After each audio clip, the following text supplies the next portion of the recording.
பக்கம் ஒன்றும் இல்லைண்ணா. ஆவா இல்லை இங்கே தான். ஓய் என்னப்பா ஜானே வீட்டில் ஃப்ரிட்ஜ் தரீங்கயா ஆளுங்க வந்து ரெடி பண்ணாங்களா? சொல்லுப்பா, நம்ம ஆளுக்குறாங்க, கொஞ்சம் பார்த்து பண்ணிவிடுவாங்க.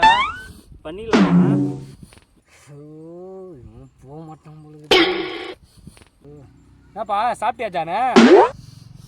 இல்லைண்ணா, அதுக்கு தானே தேடுறேன். இதுக்கு தான்டா டேய், இதுக்கு தானே வந்த எச்ச சோற லக்கிக்கு இருந்தால் எத்தும் போய் ஒரு பிஸ்கட் விடுறாடா தண்டவன் தூக்கி சரி ஏமா சொல்லலாம் விடுவேனா நான்? என்னடா சாப்பிட விடுறேன், சாப்பிட்டு கொஞ்சம் நிம்மதியாக விடுறியா?